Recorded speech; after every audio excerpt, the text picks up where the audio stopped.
Bueno, vamos a arrancar ya con el taller.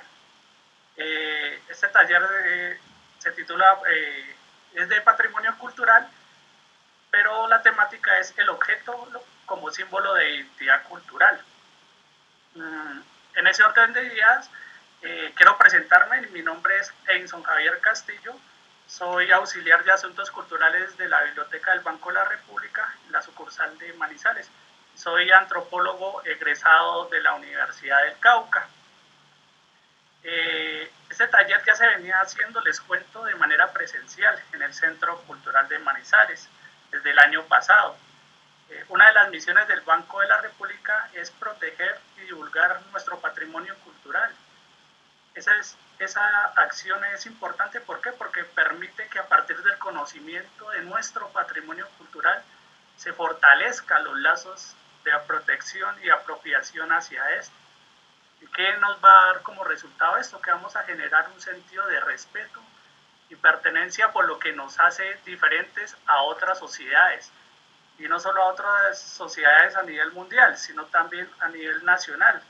El patrimonio de una ciudad difiere de otro, lo identifica como parte de un contexto, un entorno. Entonces de eso se trata este taller el día de hoy, de ver cómo los objetos adquieren un enorme valor cultural. Antes de seguir, quisiera que entre todos abordáramos una pregunta. Vamos a comenzar intentando responder esta pregunta que les voy a dar, y es, ¿qué entendemos por patrimonio cultural? Cada una de las respuestas que ustedes nos den es fundamental. Se trata que a partir de lo que nosotros creamos que es patrimonio cultural, demos una respuesta colectiva, grupal, en torno a lo que creamos que es el patrimonio cultural. Mientras espero sus respuestas, voy a seguir saludando a las personas que se están conectando continuamente. Como Johan Córdoba Martínez, le damos un enorme y grato saludo. Entonces, ¿qué creemos que es el patrimonio cultural? Que todas las opciones son válidas, todas las respuestas son válidas. Entonces, espero que en el chat comencemos a mirar qué es patrimonio cultural.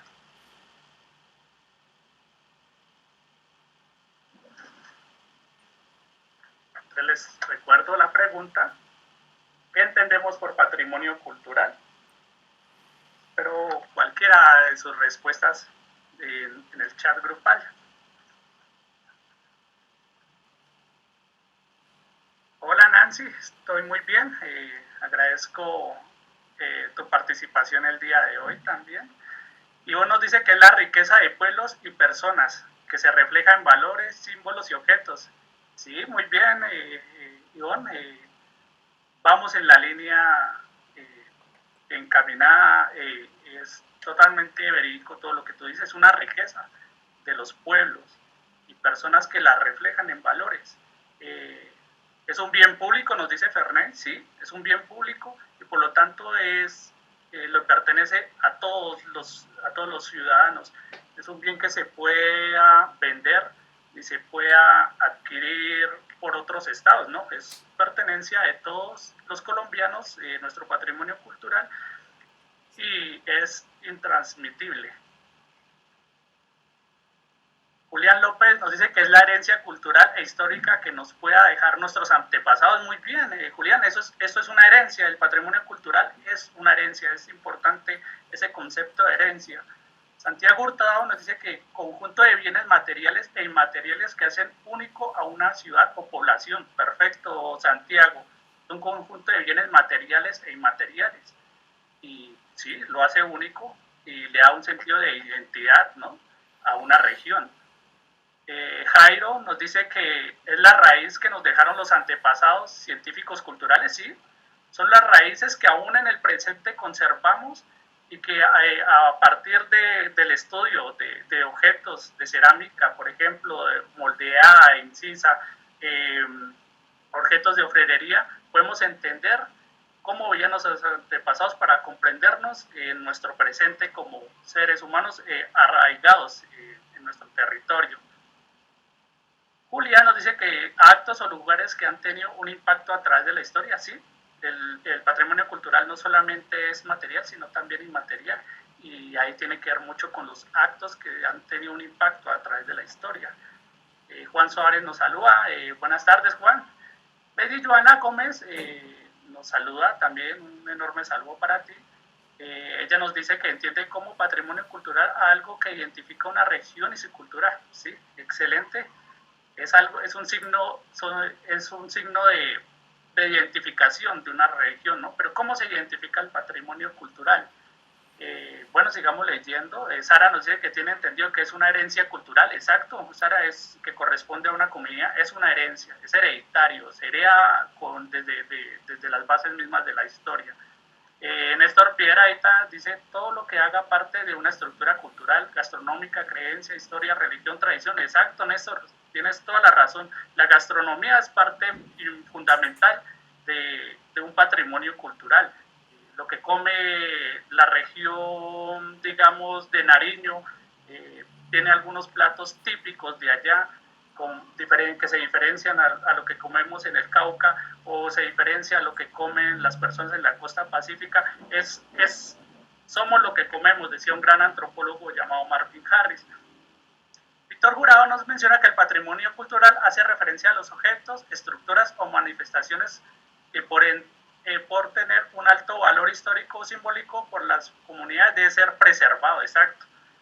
De esto se trata este taller, ¿no? de visibilizar los objetos patrimoniales para, después de adquirir un sentido de pertenencia, aportar a que se preserven y no se destruyan o se trafique como se ha venido haciendo desde hace muchos años atrás.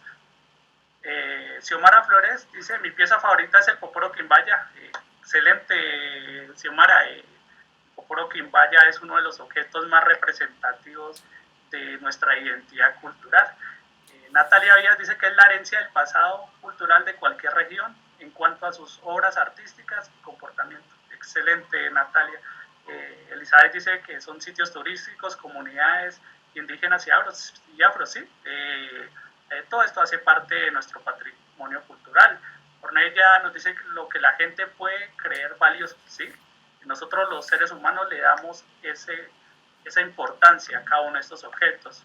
Beatriz nos dice que objetos que tienen representaciones simbólicas para la cultura, sí, nosotros les damos un simbolismo a estos objetos, por eso vamos a explorar un poco más.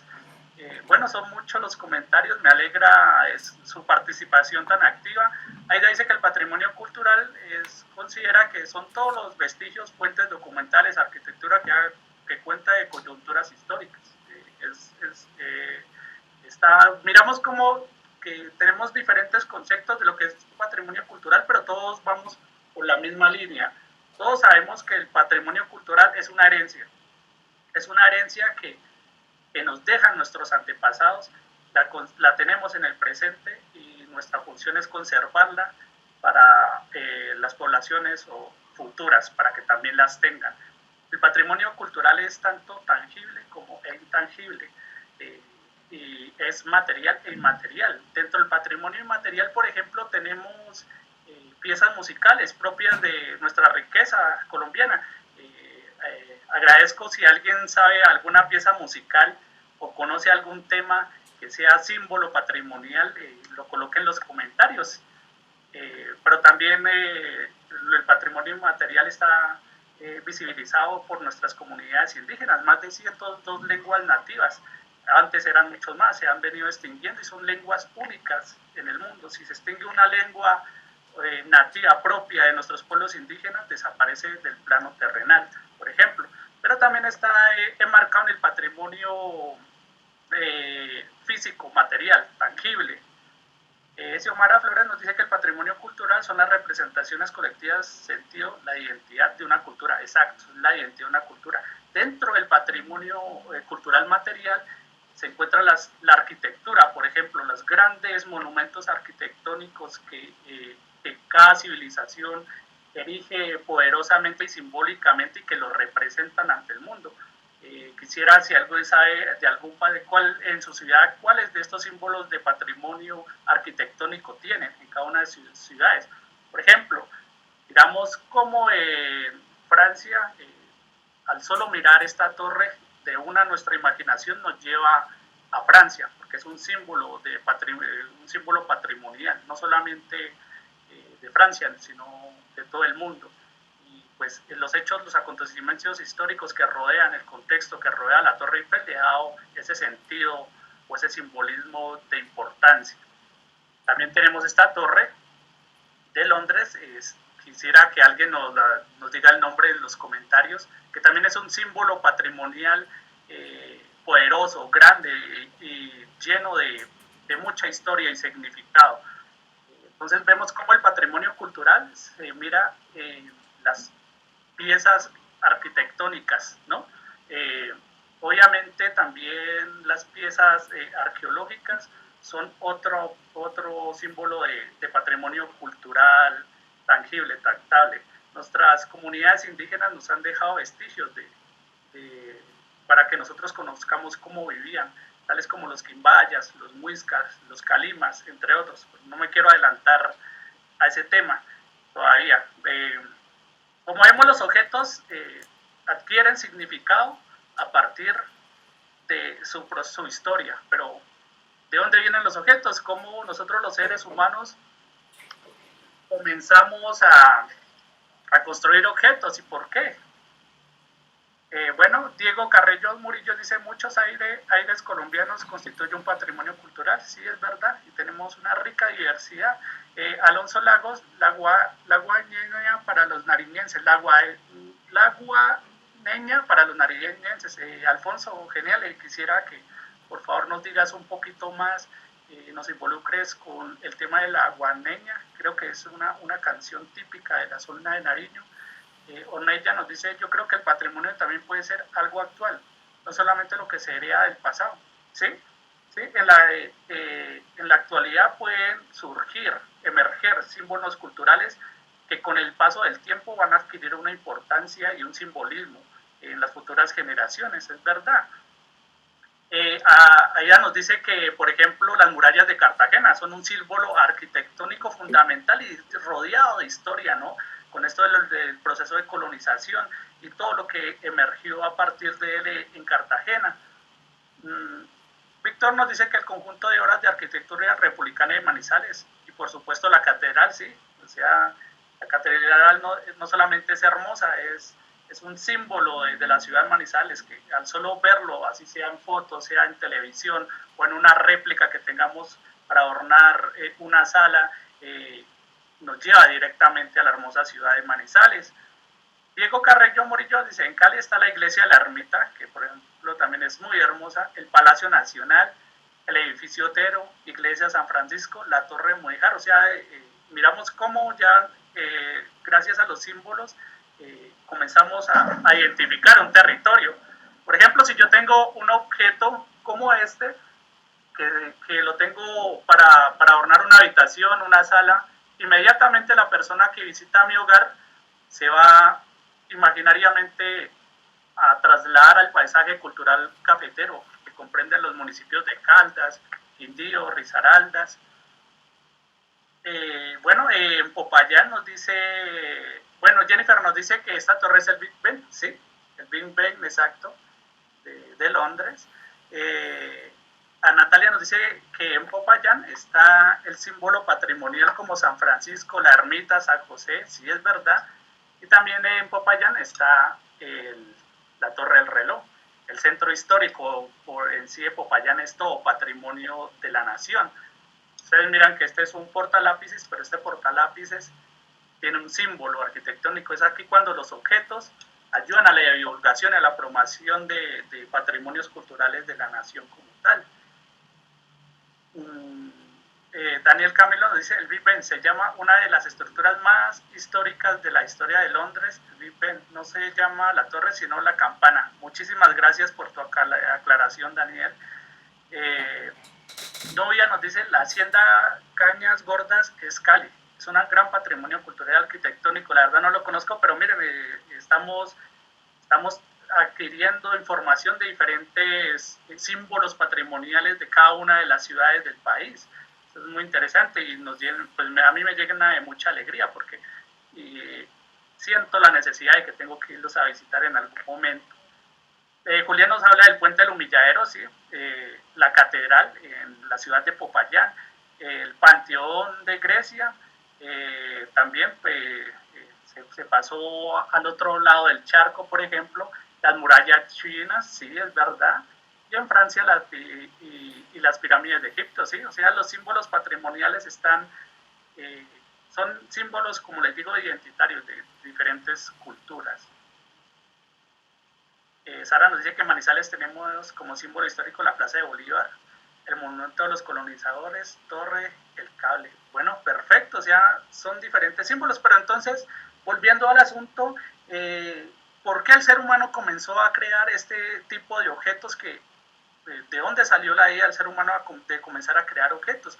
Para darle la respuesta a este cuestionamiento es necesario irnos un poquito atrás en el pasado hasta la época de la prehistoria.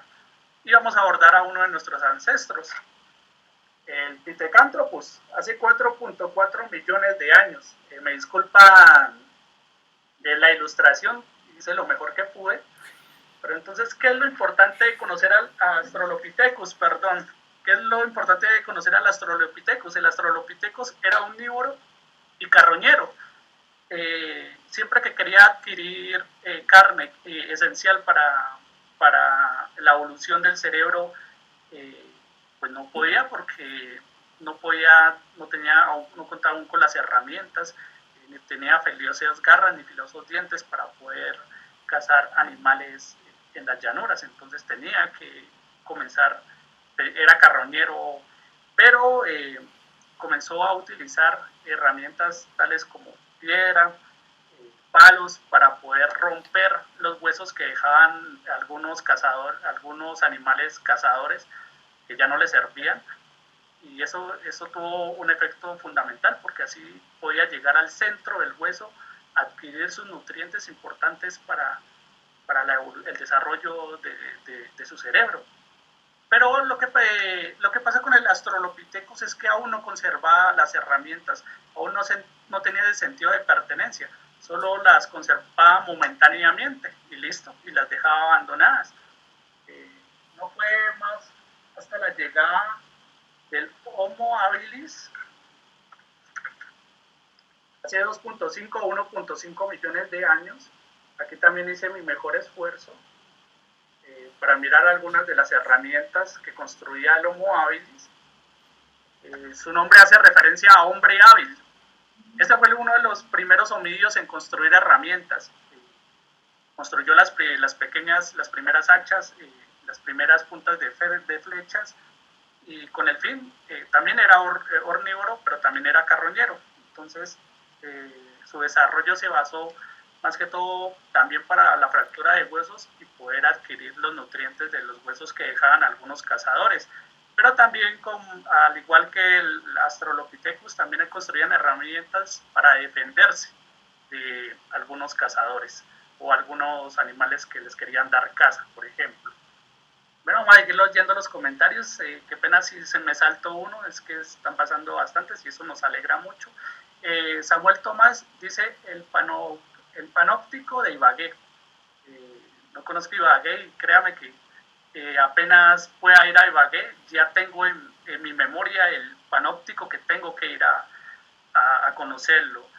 Juan Sebastián nos dice que de Perú Machu Picchu, sí, es un patrimonio arquitectónico no solamente de Perú, sino del mundo entero, ¿no? María Victoria Ramírez dice, los mitos y leyendas son patrimonio inmaterial, sí, los mitos y leyendas y algunas grandes obras literarias, como por ejemplo las de Gabriel García Márquez, ¿no?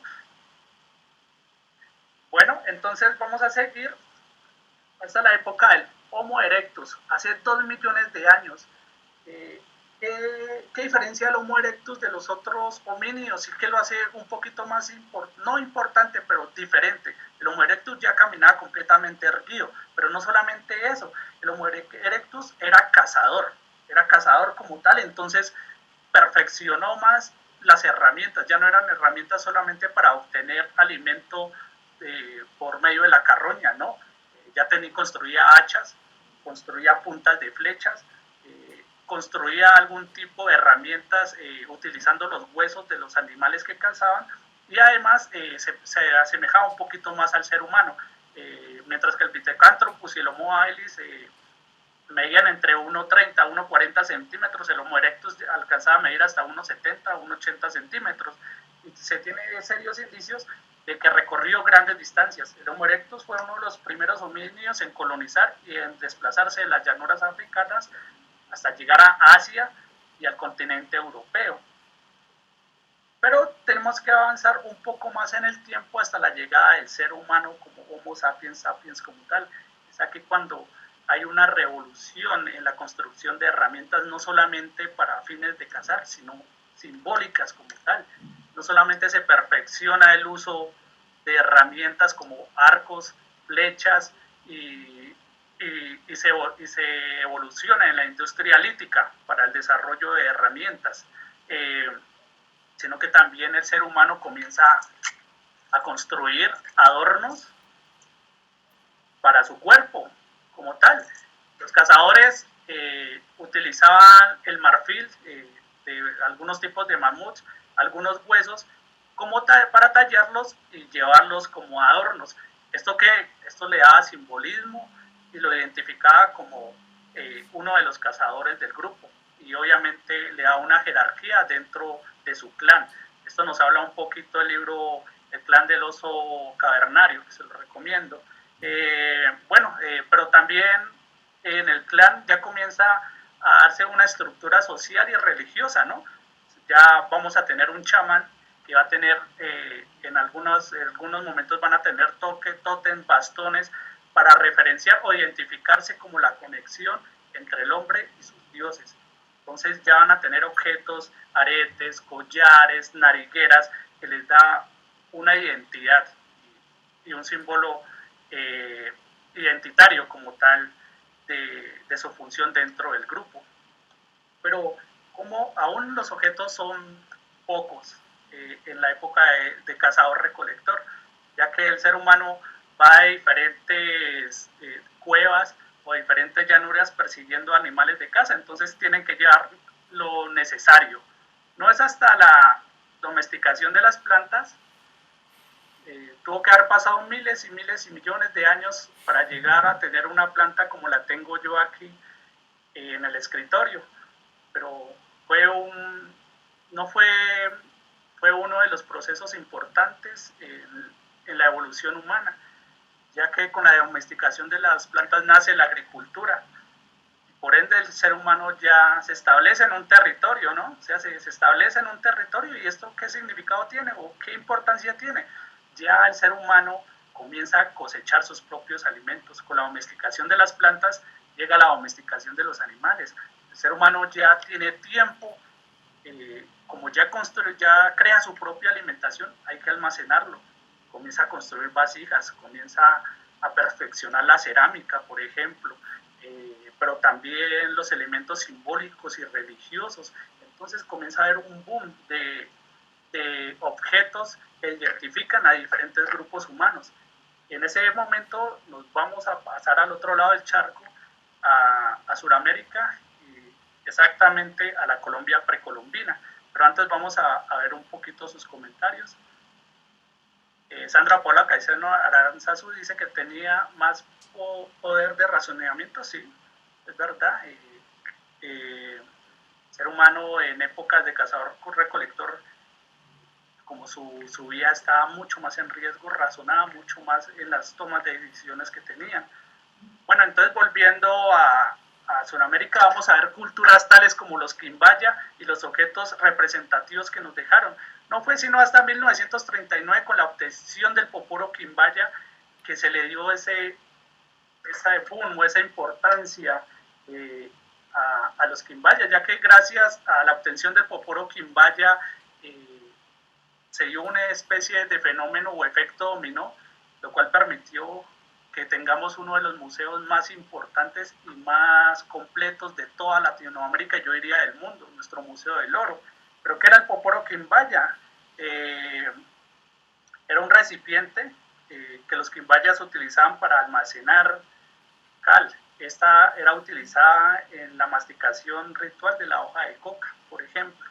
Pero no solamente los quimbayas usan el poporo, hay otras culturas indígenas en la actualidad que lo usan. Si alguien sabe alguna, en los comentarios lo puede dejar y lo dialogamos un poco. Pero también están los muiscas. Los muiscas dejaron vestigios de cerámica. Tenemos el arca muisca que está en el Museo del Oro del Banco de la República y los tunjos de oro muiscas, los cuales estos los construían como para hacer una referencia a sus dioses.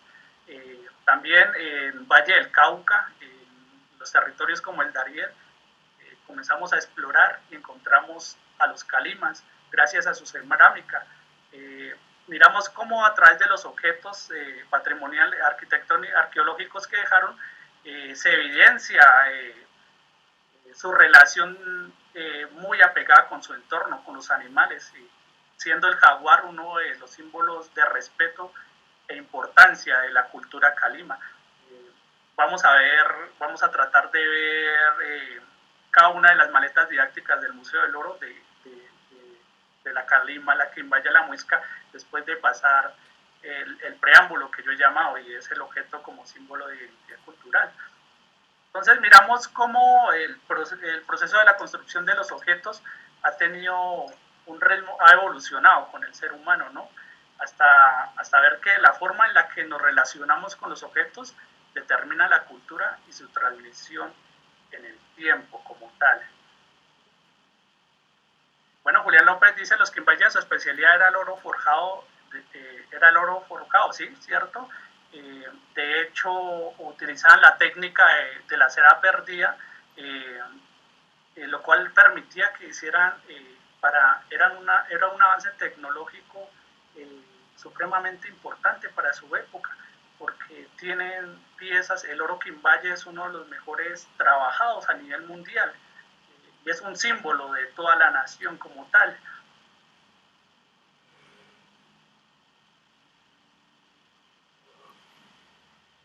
Bueno, quisiera conocer un poquito, si ustedes conocen algún elemento, algún objeto que sea símbolo de identidad de nuestra nación. Yo, por ejemplo, les voy a mostrar algunas estatuillas de la cultura de San Agustín. Obviamente son réplicas. Cuando uno va al Parque de San Agustín, las puede adquirir. Y quisiera, no sé, si ustedes tienen en sus casas alguna réplica o algún objeto como el que yo tengo aquí que simboliza la torre del reloj de la ciudad de Popayán, pues lo podamos mirar o pueden hablar un poco acerca de él. Sí, Julián, el Dorado es una leyenda es una leyenda muy bonita porque nace a partir de, bueno, en primer lugar, de la codicia de los españoles, ¿no? En segundo lugar, por la arca muisca, ¿no? La arca muisca, los invito a que en este tiempo de cuarentena visiten el Museo del Oro a través desde su casa. Ustedes ingresan a Banred Cultural, el área de museos, y ahí pueden explorar cada uno de los objetos que tiene el Museo del Oro y la red de museos, por ejemplo.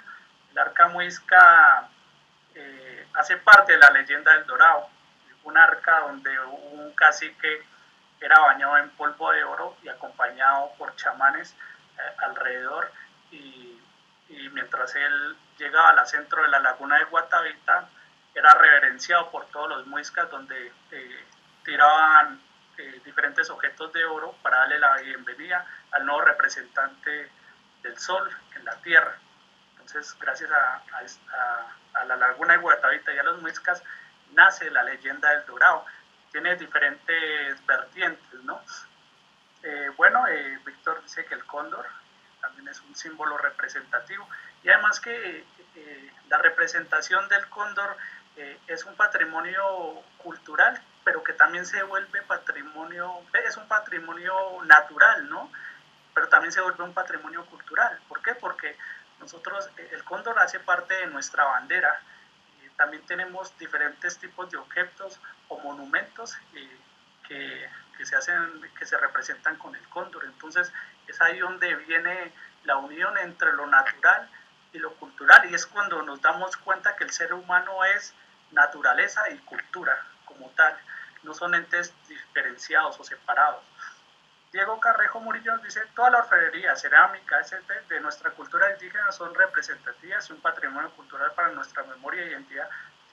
Sí, es verdad, Diego Carrejo, y es diversa, es rica nuestros objetos, nuestra cerámica, nuestra orfebrería, son diferentes culturas que han dejado un legado que nosotros obtenemos en el presente, y a partir de su estudio y de su análisis le damos el valor y la importancia que se merece. Samuel Tomás nos dice que la orquídea del Tolima, ahí sí me corchaste, no la conozco, quisiera, pero ya tengo en memoria que tengo que comenzar a explorar un poquito más acerca del patrimonio cultural tolimense. Aquí nos estamos dando cuenta que nuestro patrimonio cultural es diverso, es gigantesco. O sea, Colombia es uno de los países que mayor patrimonio cultural tiene alrededor del mundo, no solamente material e inmaterialmente. Por eso se hace tan necesario que a partir de estos talleres comencemos a divulgarlo, a promoverlo y a protegerlo, y a que no salga de nuestro territorio. Iván nos dice que en qué momento un objeto se puede considerar patrimonial. Bueno, primero, para que un objeto se considere patrimonial, tiene que tener un sentido de pertenencia de un grupo, de un colectivo social. Por ejemplo, yo tengo algunas medallas que hace mucho tiempo, en mi época deportista, gané cuando estaba en mi colegio. Aún las conservo. ¿Por qué? Porque tengo un sentido de pertenencia y son importantes para mí, no por su valor material, sino por su valor histórico para mí. Asimismo, aplica a la memoria colectiva de la sociedad. Un objeto adquiere importancia porque se la da el ser humano. Por eso les digo que la forma en la que nos relacionamos con el objeto determina la cultura y su transmisión, y eso le da el sentido de importancia a ese objeto, tal y como ha pasado a lo largo del tiempo con nuestro Poporo Quimbaya, por ejemplo, o con nuestra Torre del Reloj, por ejemplo, en la ciudad de Popayán, o con lo que ha pasado a nivel mundial con la Torre Eiffel, por ejemplo. Diego Carrero nos dice que tiene que haber un reconocimiento de la comunidad, exacto. Cuando se hay un reconocimiento, se convierte en un símbolo de herencia patrimonial. Bueno, quisiera ir terminando, mirando pues o conociendo qué piensan ustedes de este taller, qué podemos comenzar a tocar o qué temáticas podemos tocar en los próximos que vamos a hacer, y también abriendo la invitación a que sigan pendientes de nuestros talleres virtuales, que van a ser bastantes. El martes vamos a tener el taller de radio Sutatensa a las 10 de la mañana con mi compañero Víctor Jurado. Y no, pues agradecerles el tiempo que han dispuesto para abordar el tema de patrimonio cultural, y a pesar de el momento que estamos viviendo, aún tenemos y queremos evolucionar en el sentido de pertenencia de nuestro patrimonio. Hemos avanzado, aunque a veces no se mire.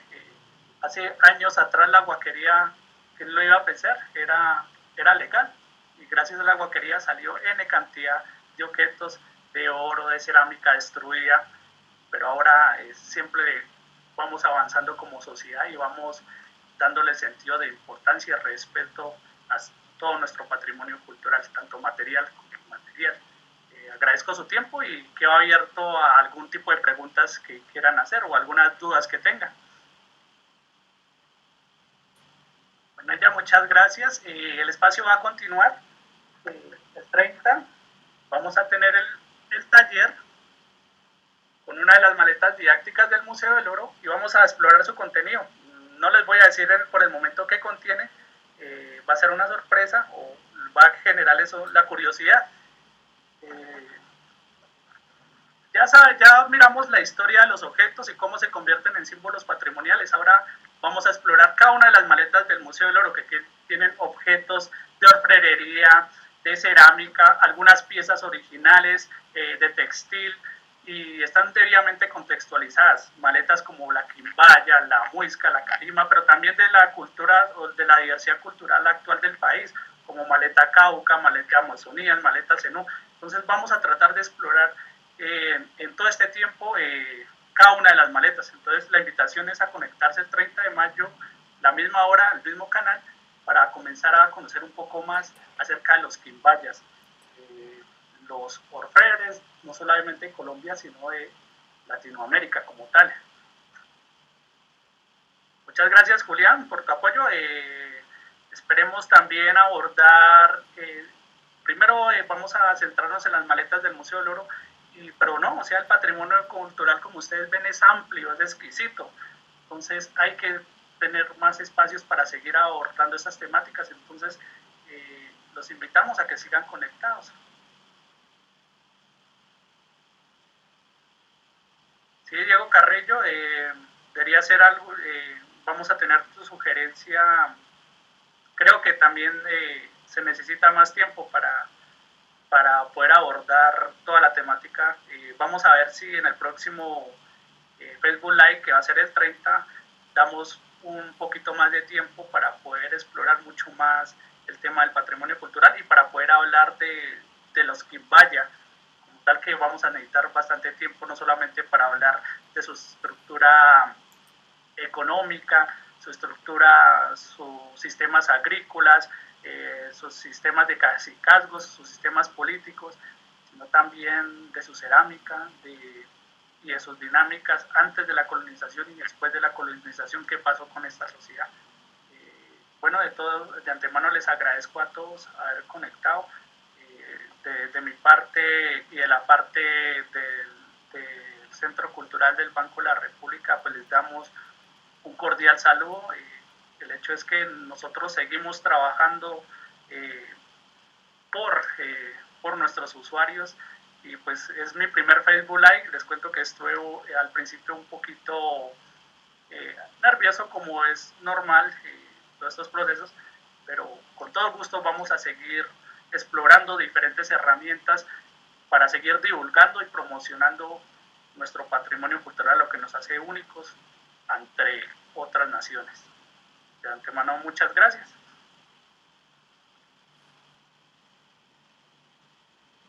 Sí, Jennifer, es importante que todos lo conozcamos, es verdad, es lo que nos da la identidad. Si salimos de nuestro país, nos van a identificar por nuestro patrimonio, y en nosotros está divulgarlo. Es curioso cómo el paisaje cultural cafetero adquirió una cierta importancia en la actualidad, pero esto se la debe mucho a la misma promoción que han hecho las personas de su paisaje cultural cafetero, convirtiéndose en un icono de turismo a nivel mundial, ¿no? Entonces sí se puede promover nuestro patrimonio cultural. Entonces, de antemano les agradezco este espacio y seguimos en contacto. Vaya a todos, gracias. Gracias, Samuel. Gracias, Mercedes, una querida compañera de la ciudad de Popayán. Gracias, Betty. Gracias, Víctor.